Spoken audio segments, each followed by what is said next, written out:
Hey sir, so today I'm be talking to you about a short story called Lather and Nothing Else, written by Hernando Tele. Before I get into the story, I want to tell you a little bit about the author, Hernando Tele, and what was going on in his life which led him to write the story.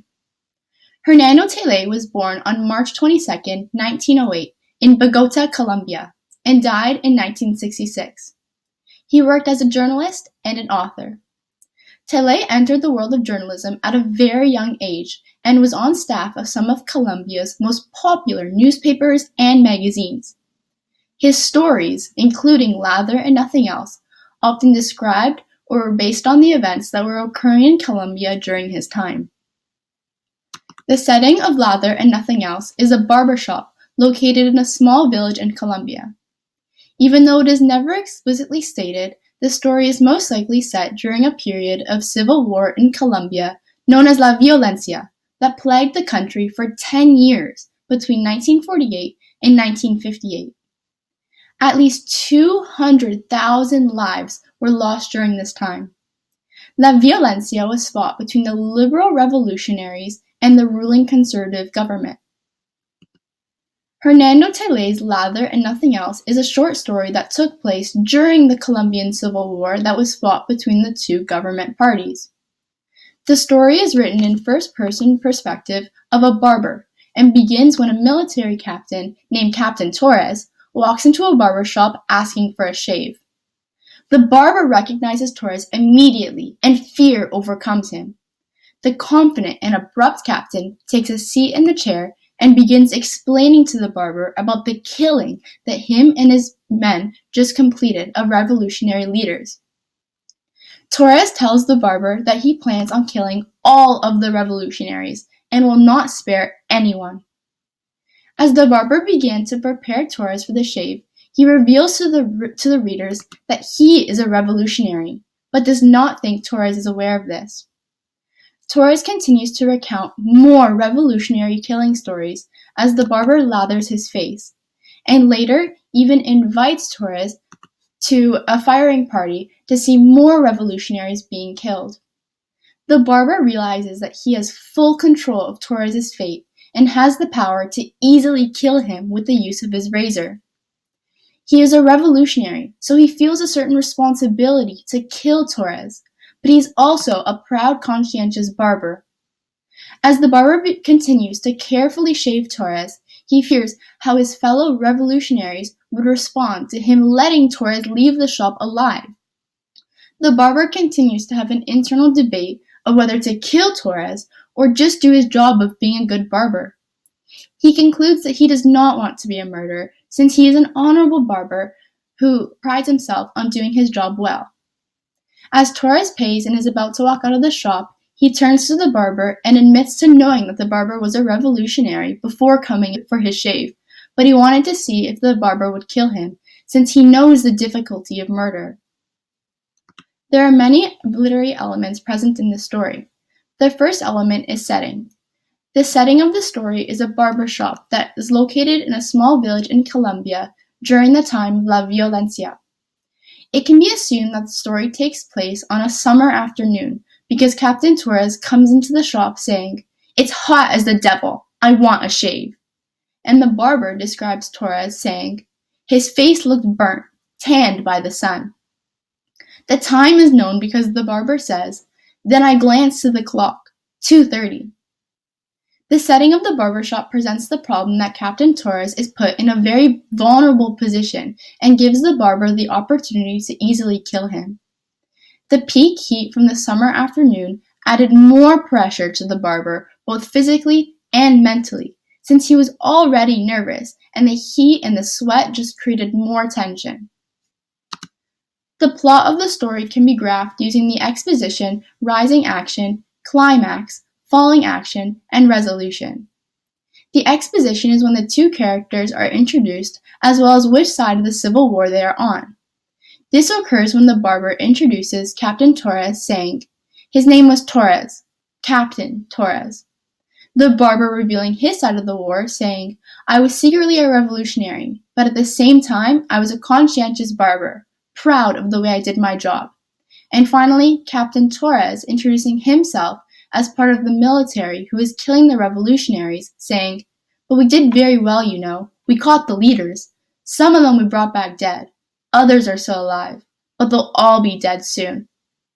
The rising action of the story occurs when the barber's internal conflict begins. He has Captain Torres, his supposed enemy, in a vulnerable position and can easily kill him. This is obvious when he says, "I could cut his throat, so, swish, swish." The barber must weigh out his options and decide whether to kill Torres or just give him a shave. His internal struggle becomes evident when he says, "I am a revolutionary, but not a murderer, and it would be so easy to kill him. He deserves it. Or does he?" As well as when he says, "And so, which will it be, murderer or hero? My fate hangs on the edge of this razor blade." As a result, the readers are left in anticipation of the barber's decision. The climax, or peak of interest, occurs when the barber decides not to kill Torres, since he would like to remain an honorable barber who does his job well and properly. The barber says, "But I don't want to be a murderer. No, sir. You came in to be shaved, and I do my work honorably. I do not want to stain my hands with blood, just with lather, and nothing else. You are an executioner, and I am only a barber. Each one to his job.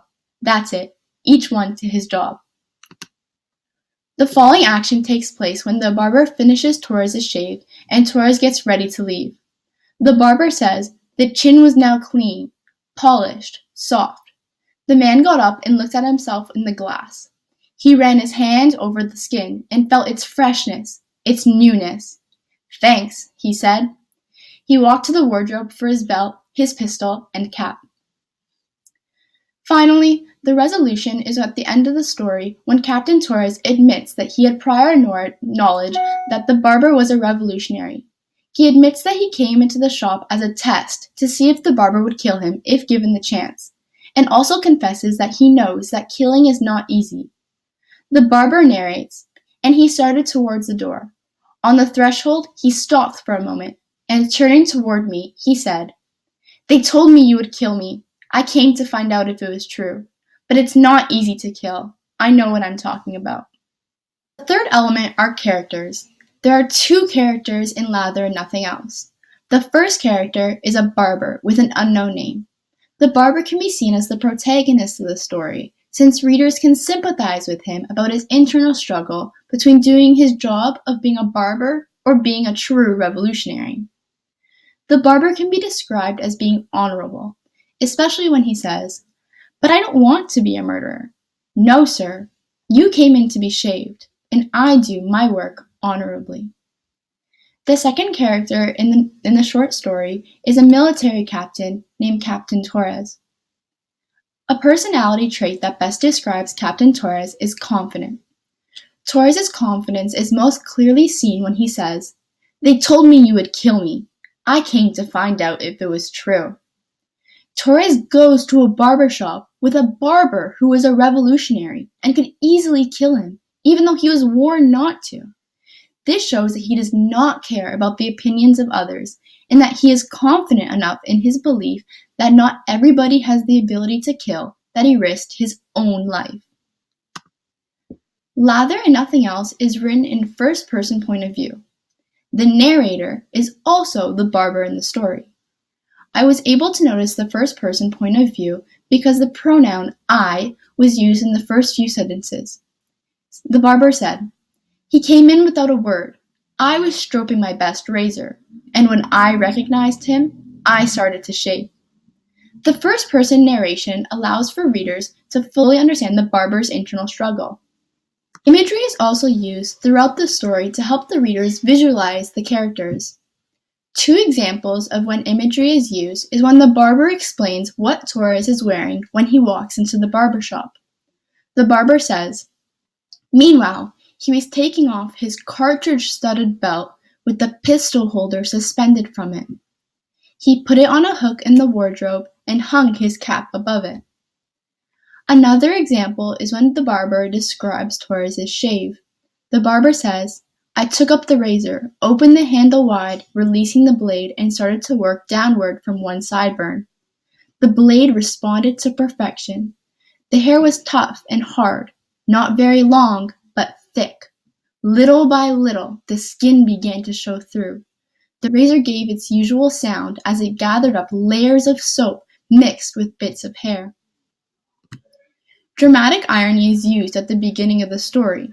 The readers know that the barber is a revolutionary, but it seems as if Captain Torres is not aware, since he is a part of the opposing group that's killing the revolutionaries. The barber, who listens to Torres tell stories of killing revolutionaries, states, "He evidently took it for granted that I was on the side of the existing regime." This creates dramatic irony since Torres put himself in a position in which he could easily be killed by the barber. It is only at the end of the story do the readers discover that Captain Torres knew that the barber was a revolutionary. Two types of conflict exist in the short story, both internal and external conflict. The barber's internal conflict is very clear in his first-person narration. The barber goes back and forth on his decision on whether to kill Captain Torres while he's in the barber chair. The barber is also a revolutionary that knows that Captain Torres has done awful things to other revolutionaries and will continue to do so. He also knows that if he kills Captain Torres, he will be considered a hero, but at the same time, he knows that he's a good and well-respected barber and doesn't know what he would do following the killing. His internal conflict is especially evident when he says, "I am a revolutionary, but not a murderer, and it'd be so easy to kill him. He deserves it. Or does he?" External conflict occurs in the setting in which the story takes place. The conflict exists between the ruling government and the revolutionaries.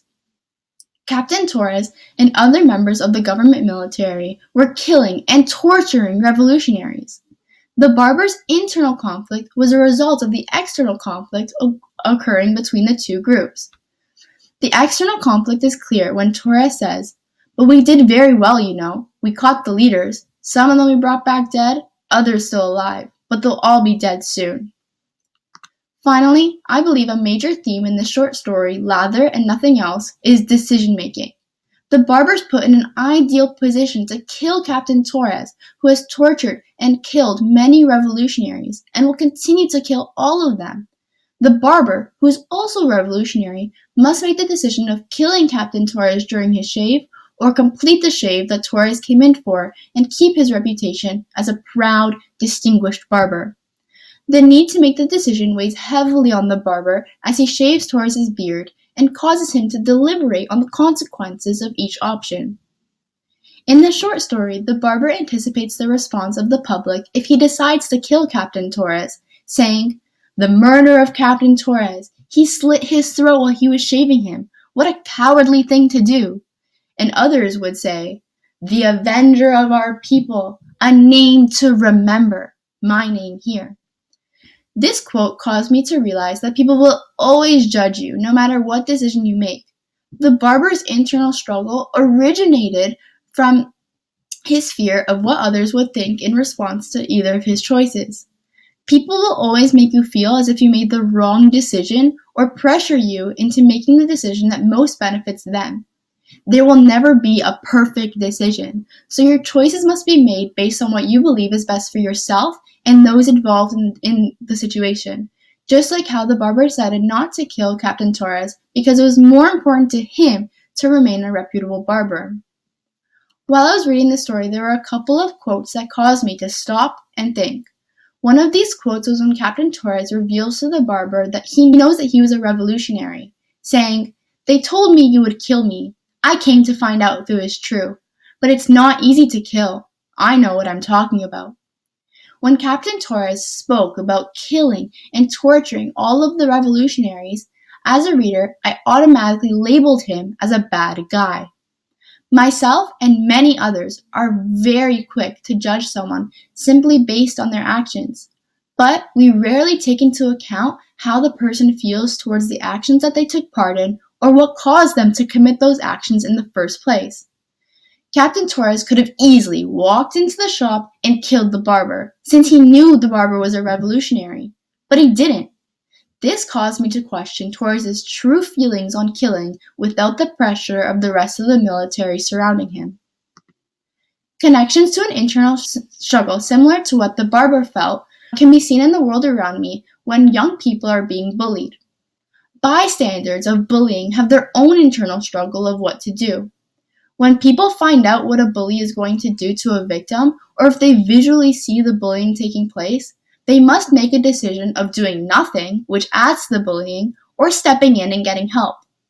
For example, someone may be being bullied online through Instagram, and people may choose to comment, like, or scroll past the post, or report it to an adult.